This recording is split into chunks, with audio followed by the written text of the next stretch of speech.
पिछले दिनों permit permit fees को लेकर पिछले दिनों एक नोटिस आया। नोटिस में ये कहा गया कि जो परमिट फीस है वो बढ़ाई जा रही है और 3 गुना बढ़ रही है। इस तरह की खबरें जो है वो सामने आए, जिसके बाद से ट्रांसपोर्टर जो थे वो परेशान हो गए, जो ऑटो चालक थे वो परेशान हो गए, छोटी गाड़ियां वाले वो परेशान हो गए और सबने ये सोचा कि ये किस तरह का फैसला है, क्या अब हम जम्मू के अंदर गाड़ियां चला भी सकेंगे या नहीं, क्या ये इम्प्लीमेंट होने जा रहा है, क्या परमिट फीस जो है वो बढ़ने जा रही है, कम हो रही है, क्या होने वाला है, इस पर चर्चा करेंगे। इसके अलावा कश्मीर के अंदर ऑटो चालकों के लिए ऑटो चलाना थोड़ा मुश्किल हो गया था। वहां पर जिसके पास VLTD यानी कि GPRS अगर ऑटो में नहीं लगा है तो उसको इजाजत नहीं दी जा रही थी, जिसकी वजह से वहां पर ऑटो चालक जो थे परेशान हो गए इन सब चीजों के ऊपर। क्योंकि वो जो 4 तारीख को एक नोटिस आया था जिसमें परमिट फीस को हाइक करने की बात की गई थी, इसके बारे में चर्चा करने जा रहे हैं। चर्चा करेंगे, हमारे साथ बात करने के लिए संजीव चौधरी हैं जो सेक्रेटरी हैं all J&K transport welfare association के। अच्छा, मैं कुछ चीजें आपसे जानना चाह रहा हूं कि क्या परमिट फीस बढ़ने जा रही है या नहीं। देखिए, सबसे पहले तो स्टेट समाचार का बहुत थैंक्स, हमारा इंटरव्यू लेने आप आए और इसमें कुछ पॉइंट्स के ऊपर मैं आपको हाईलाइट्स करूंगा, कुछ सही चीज़ जो हमारी जनता तक पहुंचे, जो हमारी ड्राफ्ट नोटिफिकेशन आई है वो मैं आपसे शेयर करूंगा। सबसे पहले मैं आपको एक चीज़ बताऊं कि ये 4/11/2022 को कमिश्नर सेक्रेटरी ट्रांसपोर्ट डिपार्टमेंट से सिविल सेक्रेटरीट से एक नोटिफिकेशन निकलता है जी। उस नोटिफिकेशन में SO 582 उसका नंबर है और वहां पर वो निकलने के बाद उन्होंने 5 पन्नों का ये नोटिफिकेशन जो ड्राफ्ट नोटिफिकेशन आया है, ये इस पे अलग अलग चीजों को हाईलाइट्स किया गया। जैसे मैं आपसे एक सबसे पहले बात करूं, सबसे पहले मैं आता हूं अपनी एग्जिस्टिंग गाड़ियां, जो हमारी गाड़ियां इस वक्त चल रही हैं। क्या होता है कि जो हमारे ऑटो रिक्शाज हैं ये आते हैं कॉन्ट्रैक्ट कैरिज परमिट में। जो ऑलरेडी ऑटो रिक्शा जो एग्जिस्ट कर रहे हैं, जम्मू सिटीज में कर रहे हैं, जम्मू डिस्ट्रिक्ट में कर रहे हैं, या रेस्ट ऑफ द डिस्ट्रिक्ट्स में कर रहे हैं, या श्रीनगर प्रोविजन में भी कर रहे हैं, श्रीनगर डिवीजन में भी आ रहे हैं। उसके बाद हमारी होती है मिनी बस, तो उसके बाद टैक्सीज होती हैं, बसेस होती हैं। अच्छा, इसमें से सिर्फ 2 परमिट्स, 2 चीजें हैं। मैं एक चीज आपको बताऊं कि इसमें जो ऑटो रिक्शाज और जो टैक्सीज होती हैं, इनका जो रूट परमिट होता है वो कॉन्ट्रैक्ट कैरिज परमिट होता है। उसको हम कॉन्ट्रैक्ट कैरिज परमिट की क्लॉज में लेते हैं। वो इसलिए कॉन्ट्रैक्ट कैरिज का परमिट होता है क्योंकि उसका ये मोटो होता है कि जम्मू से सवारी उठानी है और उसको श्रीनगर ड्रॉप करना है, एक ही पॉइंट से उठानी और एक ही पॉइंट पे छोड़नी है, उसको कॉन्ट्रैक्ट कैरिज बोलते हैं। अच्छा, उसके बाद आ गया स्टेज कैरिज रूट परमिट्स। तो स्टेज कैरिज रूट परमिट्स हमारे वो होते हैं, जैसे एक मिनी बस होगी, जैसे मिनी बस आप सिटीज में देखते हैं चलती है, एक बस होगी जैसे जम्मू कठुआ, जम्मू आरसपुरा, जम्मू चंब, इधर जो गाड़ियां चलती हैं, जम्मू बनिहाल, जो एक पॉइंट से सवारी उठाते हैं, दूसरे पॉइंट से तीसरे में छोड़ते हैं, उसको हम बोलते हैं स्टेज कैरिज कैटेगरी। ये अलग अलग कैटेगरीज के 2 हमारी परमिट क्लॉज होती हैं, जिन पे ये हमारी मोटर व्हीकल एक्ट में जो है क्लॉज 2 तरह की। सबसे पहले तो मैं आपके पास आऊंगा जो बिग बसेस से लेता हूं कि बिग बसेस की जो परमिट की जो फीस थी वो थी हमारी, पहले जो फीस थी वो थी हमारी 330 रुपए इन टाइम उसको रिन्यू करवाने की परमिट को।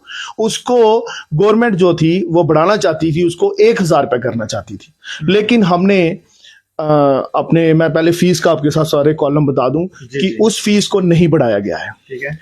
उसके बाद हमारी ऑटो रिक्शा की जो फीस थी वो 155 रुपए थी, 155 थी, और उसको हाइक करके ये करना चाहते थे, नोटिफिकेशन में करना चाहते थे 750 रुपया, उसको भी नहीं बढ़ाया गया है।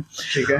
और इसके बाद एक हमारी होती थी रिप्लेसमेंट फीस। रिप्लेसमेंट होता था कि जैसे मेरी पुरानी गाड़ी है, वो गाड़ी मेरी कबाड़ हो गई, उसको मैं डिसमेंटल कर बैठा हूं, उसको मैं कबाड़ कर दिया, वही परमिट मैं दूसरी गाड़ी पे उसको चढ़ाऊंगा, उसको बोलते थे replacement of vehicle. Replacement of vehicle की जो फीस है वो भी नहीं हाइक होगी। ठीक है। ये सारी चीजें मैं आपको क्लियर कर दूं कि जो एग्जिस्टिंग, उसी तरह से आप कॉन्ट्रैक्ट कैरिज में भी ले लीजिए। कॉन्ट्रैक्ट कैरिज में अगर ऑटो रिक्शा कोई पुराना कबाड़ होता है, मलबा होता है, और उसकी जगह कोई फ्रेश ऑटो डलता है, उसकी भी फीस जो है हाइक नहीं की जाएगी। उसी तरह टैक्सी की बात कर लूं, जितने भी मल्टीपल टाइप अलग अलग कैटेगरीज के जो व्हीकल्स हैं सबकी मैं आपके साथ बात कर रहा हूं। ठीक है। लेकिन इसमें एक चीज मैं आपको और चीज बताऊं कि इन फीसों को हाइक, उसके बाद क्या हुआ कि जैसे हमारे पास ये ड्राफ्ट नोटिफिकेशन आई, हमने इमीडिएट अपनी मीटिंग्स बुलाई, क्योंकि इसमें जो ऑब्जेक्शंस और सजेशंस देने का जो टाइम था उसको पहले 6 हफ्ते किया गया था। ठीक है। उसके बाद इन्होंने 5/11 को एक और नोटिफिकेशन निकाली और उसका टाइम रखा इन्होंने 1 हफ्ता। और उसका एक हफ्ता खत्म हो गया सैटरडे को। फिर सैटरडे को हमने इमीडिएट अपने चेयरमैन साहब सरदार अजीत सिंह जी जो चेयरमैन हैं ऑल जे&के ट्रांसपोर्ट वेलफेयर एसोसिएशन के, उनको बोलकर हमने एक मीटिंग बोला कि उनके साथ मीटिंग अरेंज की। और वहीं पर बैठे बैठे उन्होंने कॉल किया कमिश्नर सेक्रेटरी ट्रांसपोर्ट डिपार्टमेंट जी प्रसन्ना रामास्वामी जी, और उनको कॉल किया। और वो उस टाइम बिजी शेड्यूल में थे, वो श्रीनगर जा रहे थे, लेकिन श्रीनगर जाने से पहले वो चेयरमैन साहब के कहने पे हमारे सेंट्रल बॉडी के ऑफिस में वो आ गए। उनके साथ हमने सारे मसले डिस्कस किए। 2-2.5 घंटे हमारी मीटिंग चली। और मीटिंग में हमने उनको पूछा, हमने कहा सर ये जो आप एग्जिस्टिंग गाड़ियां हैं उसकी जो फीस हाइक कर रहे हैं इसके बारे में उन्होंने हमें क्लियर कर दिया। उन्होंने ही एश्योर अस कि जो एग्जिस्टिंग गाड़ियां हैं उनकी फीस किसी तरह से बढ़ाई नहीं जाएगी। कोई जो पुरानी गाड़ी चला रहा है, चाहे वो रिप्लेसमेंट कराएगा, चाहे उसको मलबा ट्रांसफर कराएगा, जहां उसको रिप्लेसमेंट कराता है, जहां गाड़ी कबाड़ कराता है, जहां उसको फ्रेश गाड़ी पे रिप्लेस करेगा, जहां अपना परमिट रिन्यू करवाएगा, उन फीसिस को हाइक जो है वो नहीं किया जाएगा।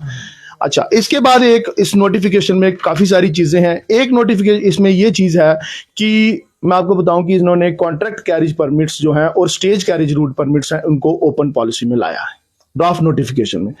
तो उसमें कॉन्ट्रैक्ट कैरिज के जो परमिट है, जो फ्रेश परमिट अपना लेना चाहता है, उसकी फीस जो है वो 1.5 लाख रुपया है टैक्सी की। अच्छा। उसी तरह से अगर वो स्टेज कैरिज रूट परमिट लेना चाहता है उसकी भी फीस हाइक हुई है। कोई ऑल इंडिया टूरिस्ट परमिट बस लेना चाहता है उसकी भी फीस हाइक। पहले कितनी थी? पहले इनकी जो फीस थी वो 10,000 रुपया थी, जो इनको फ्रेश जो कोई लेता था काफी देर पहले, क्योंकि अब तो कई 7-8-10 साल से ये परमिट जो है इशू नहीं हुए हैं, काफी देर से। 2016 के बाद एसटीए की मीटिंग नहीं हुई है, तो आरटीए की मीटिंग हमारी टाइम टू टाइम होती रहती है। लेकिन स्टेट ट्रांसपोर्ट अथॉरिटी में जैसे एक डिस्ट्रिक्ट से दूसरी डिस्ट्रिक्ट में जाना उसको एसटीए बोलते हैं, स्टेट ट्रांसपोर्ट अथॉरिटी। उसमें आते हैं Jammu Banihal area, Jammu RS Pura area, Jammu Poonch area. और जैसे ये पूरा पठानकोट जो श्रीनगर जो रोड है ये सारा एसटीए का है। इसकी मीटिंग कम से कम भी 10 साल हो गए हैं, इसकी कोई मीटिंग नहीं हुई, इसके परमिट नहीं हुए थे। तो इसके बाद इसके परमिट नहीं होने के बावजूद उस टाइम इसकी फीस जो थी 10,000 रुपया थी। और हमने उनसे रिक्वेस्ट की, और हमने इसमें एक चीज मैं आपको और बता दूं, मैं ऐड करूं इसमें, कि हमारा कोविड के दौरान बहुत ज्यादा नुकसान हुआ है। जो एग्जिस्टिंग जो गाड़ियां हैं, हमने खुद ही इतना 2-2 साल हमारी गाड़ी पार्किंग में खड़ी रही, हमने कोई पैसा नहीं कमाया। इंश्योरेंस पास से दी, इंश्योरेंस कराई, फिर इंश्योरेंस ड्यू होगी, फिर सेकंड कोविड आ गया, उसके दौरान हमें बड़ी प्रॉब्लम क्रिएट हुई। तो हमने जी अपने कमिश्नर सेक्रेटरी ट्रांसपोर्ट डिपार्टमेंट साहब से हमने रिक्वेस्ट की, हमने कहा सर आप स्टेज कैरिज रूट परमिट्स जो है वो नहीं खोलिए, क्योंकि स्टेज कैरिज रूट परमिट्स खोलने से हमारी जो एग्जिस्टिंग गाड़ियां हैं उनके ऊपर लोड पड़ेगा।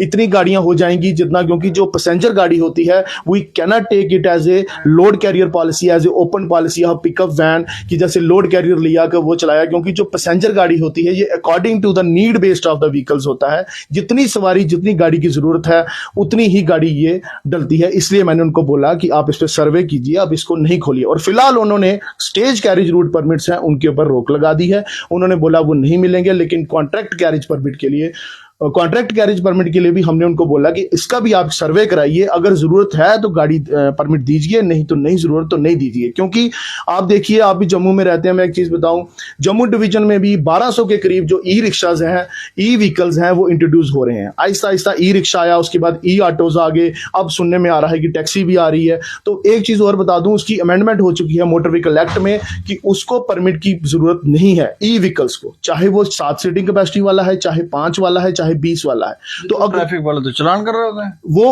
उसके पास कोई परमिट नहीं है, उसको सिर्फ रजिस्ट्रेशन करवाना है, इंश्योरेंस रखना है और आरसी रखना है। 3 डॉक्यूमेंट्स उसके हैं, लेकिन उसका परमिट नहीं है।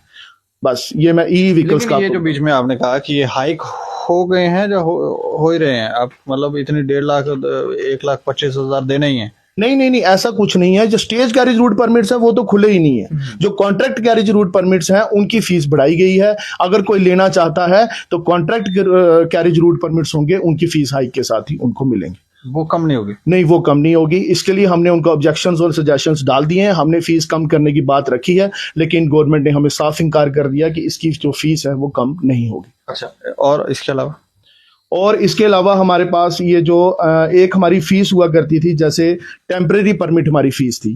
टेम्परेरी परमिट की हमारी फीस थी, जैसे बस हमारी बाहर से जम्मू टू अमृतसर जाती है, स्टेज कैरेज रूट परमिट, कोई बारात जाती है, कोई पिकनिक जाती है, कोई भी वन डे टूर जाती है, उसकी फीस थी पर डे की 50 रुपए, जिसको बढ़ा के इन्होंने 100 रुपया किया है। तो हमने सेक्रेटरी साहब से ये भी रिक्वेस्ट की, मैंने कहा सर ये गाड़ी जो है अगर कोई टूर पे बाहर जाती है तो उसको इतनी फीस जो हाइक नहीं होनी चाहिए। उन्होंने इसका भी हमें अश्योर किया कि ये भी फीस जो है वो नहीं बढ़ाई जाएगी।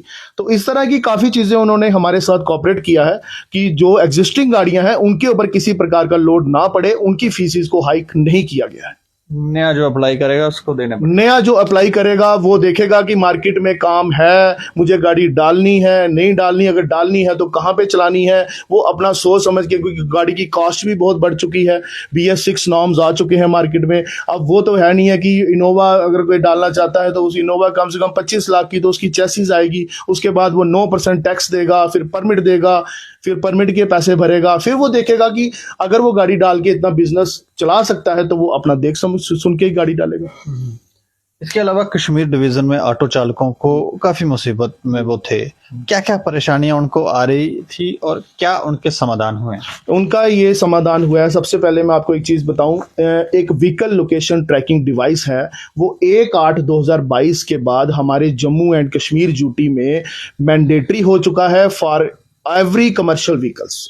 ठीक है, वो हमने गवर्नमेंट के उस फैसले को मान लिया और हमने अपनी गाड़ियों को अलो किया कि आप अपने VLTD लगवाइए। हाँ, independent to purchase from any dealer, उसमें कोई रिस्ट्रिक्शंस नहीं है। जो डीलर जो ARI अप्रूव्ड होगा उससे आप जो है VLTD डिवाइस लगवा सकते हैं। उसके बाद क्या हुआ कि जो मार्च का जो डिसीजन आया था उसमें ऑटो रिक्शा को इसमें फ्री रखा गया था। ऑटो रिक्शा जो है उसको VLTD लगाने की जरूरत नहीं है, चाहे वो जम्मू डिवीजन का है चाहे वो कश्मीर डिवीजन का है। तो उसमें ये हो रहा था कि हमारे जम्मू डिवीजन के जो ऑटो रिक्शाज हैं वो पास हो रहे थे तब से लेकर आज तक, लेकिन जो कश्मीर डिवीजन के जो ऑटो रिक्शाज हैं उनको हमारे RTO कश्मीर साहब जो हैं, जो पूरी कश्मीर डिवीजन का एक ही RTO होता है, वो RTO कश्मीर होता है, बाकी सारे ARTOs होते हैं, वो उनको पास नहीं कर रहे थे। वो कह रहे थे कि हम मार्च के डिसीजन को नहीं मानते, हमें एक अलग से एक लेटर जो है, एक ऑर्डर जो है ट्रांसपोर्ट कमिश्नर ऑफिस से आएगा, हम तभी ही पासिंग शुरू करेंगे। और मैं एक चीज आपको मजेदार चीज बताऊं, एक यूटी में 2-2 तरह के ऑर्डर्स। आप मुझे बताइए, अब जिस बंदे की 8वें महीने से एक पासिंग ऑटो खड़ा है, एक दिन की फिटनेस की जो लेट फीस होती है 25 रुपीज होती है।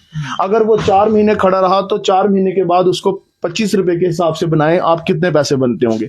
तो आज हमने कल उसका एक ऑर्डर, हमने 15/11 को एक ऑर्डर उसका करवा दिया है, और ऑर्डर कराने के बाद हमने उनको ये ऑर्डर जो है सेंड कर दिया है ट्रांसपोर्ट कमिश्नर ऑफिस से। ऑर्डर हमने शाम को करवा कर फिर उनको RTO कश्मीर को भी सेंड किया है और उनको भेज दिया है कि आप विदाउट VLTD जो है वो ऑटो उसको पास कीजिए।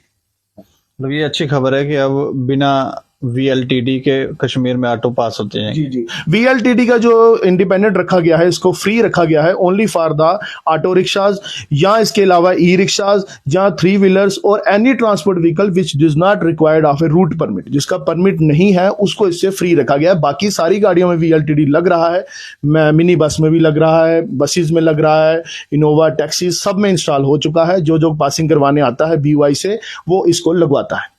इसके अलावा कोई ट्रांसपोर्टरों के लिए कोई आप कुछ बताना चाहें, क्योंकि ये लोग काफी घबरा भी गए थे जब इन्होंने इस तरह की खबरें सुनी कि हाइक हो रही है परमिट फीस, ये हो रहा है, तो उससे थोड़ा सा ये तिलमिला गए थे। तो कोई कुछ बताना चाहेंगे? जी, मैं आपको पहले एक चीज बताऊं कि ये जो फीसों की हाइक की गई थी, बिल्कुल बात से एग्जिस्टिंग गाड़ियां हैं उनका भी हमारा एक कॉलम नंबर है, 80 नंबर टेबल है, उसका C से लेके G से अगर हम कॉलम देखेंगे तो यहाँ पे फीसों को हाइक किया गया था, बात रखी गई थी। लेकिन जिस दिन पहले हम भी यही बोल रहे थे फ्राइडे तक, लेकिन जब कमिश्नर सेक्रेटरी साहब ने हमको सैटरडे को एश्योर किया, और जो ट्रांसपोर्ट का जो माई बाप हो, जो हेड ऑफ द डिपार्टमेंट हो ट्रांसपोर्ट का, जो पूरी ड्यूटी को देखता है, अगर वही हमें एश्योर कर जाते हैं कि एग्जिस्टिंग गाड़ियों की फीसिस जो है वो नहीं बढ़ेंगी, तो फिर उसके बाद हमारा विरोध करने का कोई तर्क बनता नहीं। नई गाड़ियां लेने पे आपको देना ही पड़ेगा, उसका कोई विरोध आप कर नहीं रहे, मतलब नए जो ट्रांसपोर्टर है उनको फंसाना चाह रहे हैं। नहीं, हम नहीं फंसाना चाह रहे। मैंने आपको पहले एक चीज बताई कि जो नई परमिट जो मिलेंगे, स्टेज कैरिज रूट परमिट्स तो नहीं मिलेंगे, लेकिन कॉन्ट्रैक्ट कैरिज जो रूट परमिट्स हैं वो मिलेंगे। लेकिन according to the need based, मैं आपको पहले बात बता दी कि पैसेंजर गाड़ी अगर मेरे, देखिए मैं एक एग्जाम्पल तौर पर आपको बताता हूं। मेरा जम्मू से कठुआ का रूट है, वहां पे एक 265-70 गाड़ी मेरे पास फॉल करती है टोटल, जिसमें से मेरी गाड़ी ऑपरेशन में आती है 115। आप परमिट देना और टाइम देना अलग अलग चीज, दोनों चीजों को देखिए कि अगर मैं 5 मिनट के बाद अपनी बस भेज रहा हूं तो 5 मिनट के बाद दूसरी बस जा रही है, तो अगर परमिट्स आते जाएंगे तो टाइम कहां से आएगा? टाइम का जो है कि अगर सुबह मैं 5 बजे से सर्विस शुरू करूंगा शाम को 7 बजे तक, आप उसके बीच में देखिए कि टाइम गैप कितना है। अगर कोई परमिट लेकर आ जाता है, लेकिन चलाना तो उसको टाइम टेबल के हिसाब से है ना। मेरा कहने का यह मतलब है कि टाइम टेबल ऑलरेडी एग्जिस्ट कर रहे हैं, गाड़ियां ऑलरेडी हल्ट में खड़ी हैं। मैं आपको चीज बताऊं, 267 गाड़ी हैं हमारी जम्मू कठुआ में और 115 गाड़ी ऑपरेशनल है, बाकी गाड़ी हल्ट में डेली खड़ी है। और एक बस को महीने के मैं सिर्फ 15 ही फेरे दे पाता हूं। तो आप मुझे बताइए कि जो एग्जिस्टिंग गाड़ियां हैं उनकी तो मजबूरी है गाड़ी को चलाना। अब नया जो आएगा वो 15 फेरों में से वो 30,000 रुपया उसकी सेविंग होगी, वो गाड़ी कैसे चलाएगा वो खुद सोचे। चलिए, शुक्रिया हमसे बातचीत करने। ठीक है, थैंक यू। तो हम ये कह सकते हैं कि जो पुराने चालक थे उनके लिए अच्छी खबर है कि पिरामिड फीस जो है वो हाइक नहीं हो रही है, लेकिन जो नए लोग गाड़ियां लेना चाहते हैं, जो चाहते हैं कि वो भी ट्रांसपोर्ट में आए, तो उनके लिए थोड़ी सी बुरी खबर जरूर है कि आपको पिरामिड फीस जो है वो बढ़ी हुई मिलेगी, आपको लेना ही पड़ेगा। इसके अलावा कोई ऑप्शन नहीं है। कुछ इन्होंने अच्छी बातें बताई हैं, आप पूरा इंटरव्यू देखेंगे, हमें लगता है आगे शेयर भी करें ताकि बाकी ट्रांसपोर्टरों को भी इस बात की जानकारी हो कि क्या फैसले लिए गए हैं और क्या, क्योंकि ये नोटिस आया था, कोई ऑर्डर इस तरह का नहीं आया था कि ये इम्प्लीमेंट जो है वो किया जा रहा है, खाली नोटिस आया था। उसके अलावा सुझाव मांगे गए थे कि क्या हम ये करें या नहीं करें, और इन्होंने कुछ सुझाव उनको दिए हैं और कुछ फैसले ले लिए गए हैं। इस खबर के ऊपर आप अपनी राय भी रखें और देखते रहें दैनिक सवेरा समाचार। मुझे और मेरे सहयोगी राजीव गुप्ता को दें इजाजत। नमस्कार।